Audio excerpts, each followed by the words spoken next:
ভকত গাঁৱত চলিছে সৰ্ববৃহৎ উচ্ছেদ অভিযান মাটিত বাগৰি বাগৰি কান্দিছে উচ্ছেদিতই আমি কলৈ চাম কি কৰিম এনেকুৱা এক পৰিৱেশৰ সৃষ্টি হৈছে সকলো ইতিমধ্যে ভাগি পেলোৱা হৈছে বুলডোজাৰ এক্সকেভেটৰ লগাই ৰাতিপুৱাৰ ভাগৰ পৰা চলি আছে উচ্ছেদ অভিযান আমি পুনে পুনে দৃশ্যাংশ দেখুৱাইছো ৰূপহীহাটৰ ভকত গাঁৱত চলিছে উচ্ছেদ অভিযান মাটিত বাগৰি বাগৰি কান্দিছে উচ্ছেদিতই আৰু লগতে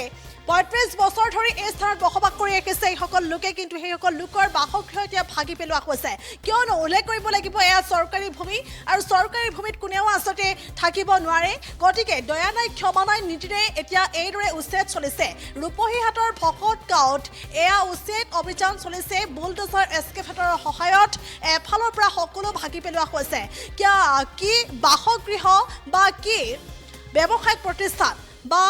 ধৰ্মীয় প্ৰতিষ্ঠানে সকলো এফালৰ পৰা এইদৰে মহতিয়াই পেলোৱা হৈছে আৰু এইদৰে দয়া নাই ক্ষমা নাই নীতিৰে ৰাতিপুৱাৰ ভাগৰ পৰা আৰম্ভ হৈছে উচ্ছেদ অভিযান আমাক মাৰি পেলাওক আমাৰ যাবলৈ জেগা নাই মোৰ মা দেউতা কোনো নাই এইদৰে মাটিত বাগৰি বাগৰি কান্দিবলগীয়া হৈছে উচ্ছেদিতই আৰু নিজৰ ঘৰখন চকুৰ সন্মুখতে এইদৰে ভাগি পৰাৰ পাছতে এতিয়া দেখিবলৈ পোৱা গৈছে ৰূপহীহাটৰ ভকত গাঁৱত এতিয়া কান্দোনৰ ৰোল উঠিছে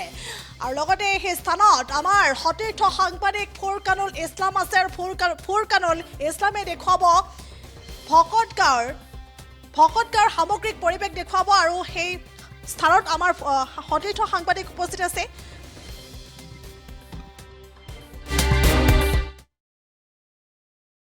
হয় নমস্কাৰ এই মুহূৰ্তত আমি উপস্থিত আছোঁ ৰূপহীহাটৰ যি বকতগাঁও আছিল এই বকতগাঁৱত আজি পুৱাৰে পৰাই দেখা গৈছে নগাঁও প্ৰশাসনে উচ্ছেদ অভিযান আৰম্ভ কৰিছে আৰু পুৱাৰে ভাগৰ পৰাই যে তিনিটা বুলডোজাৰেৰে আৰম্ভ কৰিছিল উচ্ছেদ অভিযান আৰু ৩৮ বিঘা ভূমিত প্ৰশাসনে চলাইছে আজি উচ্ছেদ অভিযান আৰু চামগুৰি ৰাজচক্ৰৰ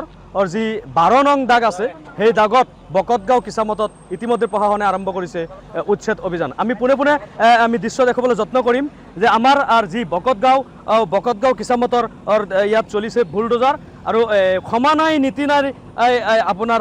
ক্ষমা আৰু দয়া নীতি নাই বুলি তেনেকুৱা নীতিৰে আজি চলিছে এই বকতগাঁৱত উচ্ছেদ অভিযান আমি পুৱাৰে ভাগৰ কিছু দৃশ্য আমি দেখাবলৈ যত্ন কৰিম যে এঠাইৰ পৰা আপোনাৰ গছ গছনি ভাঙি এঠাইৰ পৰা আপোনাৰ মানুহৰ ঘৰ দুৱাৰ ভাঙি আপোনাৰ যিসকল বেদখলকাৰী আছিল বেদখলকাৰী ইতিমধ্যে আপোনাৰ ইয়াৰ পৰা জাননী পোৱাৰ পিছতেই বেদখলকাৰীসকলে আপোনাৰ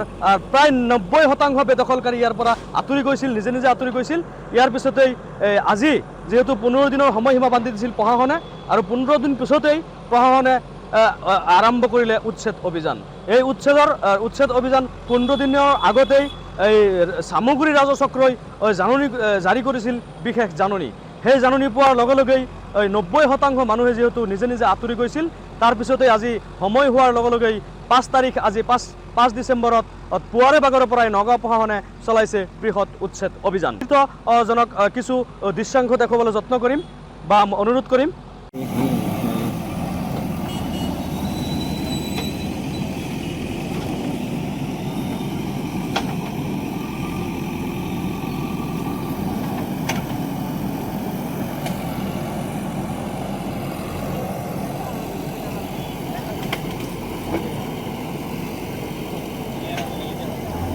আজি প্ৰায় ১৫ দিন পূৰ্বে যি জাননী জাৰি কৰিছিল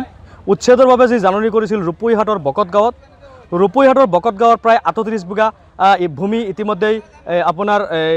বেদখলকাৰীৰ কবলত আছিল বুলি ইতিমধ্যে যি জাননী জাৰি কৰিছিল সেই জাননী পোৱাৰ লগে লগে বেদখলকাৰীসকলে নিজে নিজে প্ৰায় ৯০% মানুহ ইয়াৰ পৰা আঁতৰি গৈছিল আৰু ১৫ দিন পুৰা হোৱাৰ লগে লগেই আপোনাৰ 15 ডেজ পুৰা হোৱাৰ লগে লগেই ইয়াত দেখা গ'ল নগাঁও জিলাৰ প্ৰশাসনৰ বৃহৎ উচ্ছেদ অভিযান আৰম্ভ হৈছে পুৱাৰে ভাগৰ পৰাই প্ৰায়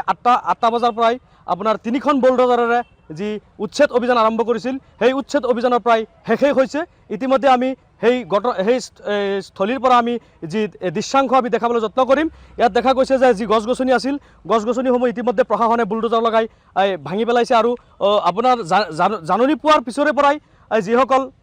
লোক ইয়াত বসবাস কৰি আছিল সেই লোকসকলে প্ৰশাসনক সমৰ্থন কৰি আপোনাৰ জাননী পোৱাৰ লগে লগে এই ঠাই এৰি অন্য ঠাইলৈ দাপলি মেলিছিল আৰু ইয়াৰ পিছতে দেখা গৈছে সময় পুৰা হোৱাৰ লগে লগেই আপোনাৰ প্ৰশাসনে আৰম্ভ কৰিছে উচ্ছেদ অভিযান আজি পুৱাৰে ভাগৰ পৰাই যি উচ্ছেদ অভিযান আৰম্ভ কৰিছিল নগাঁও জিলাৰ প্ৰশাসনৰ দ্বাৰা যি আয়োজিত এই উচ্ছেদ অভিযানত বৃহৎ পৰিমাণৰ আৰক্ষী প্ৰশাসন তথা আপোনাৰ বৃহৎ আপোনাৰ মোতায়েন কৰা হৈছিলে আৰু প্ৰায় শান্তিপূৰ্ণভাৱে আজিৰ এই উচ্ছেদ অভিযান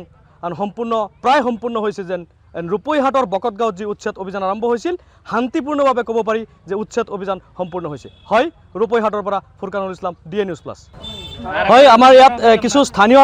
ব্যক্তি আছে স্থানীয় ব্যক্তিসকলৰ পৰা আমি কিছু জানিবলৈ চেষ্টা কৰিম দাদা কি জনাব যেহেতু প্ৰশাসনে আজি প্ৰায় 15 দিন আগতেই জাননী জাৰি কৰিছিল আৰু জাননী পোৱাৰ পিছতে ইয়াত বেদখলকাৰী মানুহে কি বা কেনেধৰণৰ কি কৰিছে সিহঁতে নিজে নিজে গুচি গৈছে কোনো অসুবিধা নাই নিজে নিজে গুচি গৈছে আৰু কিমান বিঘা ভূমি আছিল ইয়াত প্ৰায় 38 বিঘা ভূমি আছিল 38 বিঘা ভূমি আছিল কোনো ধৰণৰ অপ্ৰীতিকৰ ঘটনা হোৱা নাই নাই নাই নাই প্ৰশাসনে জাননী পোৱাৰ লগে লগে সিহঁতে গুচি গৈছে আজি যেহেতু উচ্ছেদ অভিযান আৰু এই উচ্ছেদ অভিযানৰ কি ক'ব আপুনি মই কি ক'ম সিহঁতে চৰকাৰী মাটি চাৰিব লাগে চাৰি গুচি গৈছে চৰকাৰী মাটিত মানুহ আছিল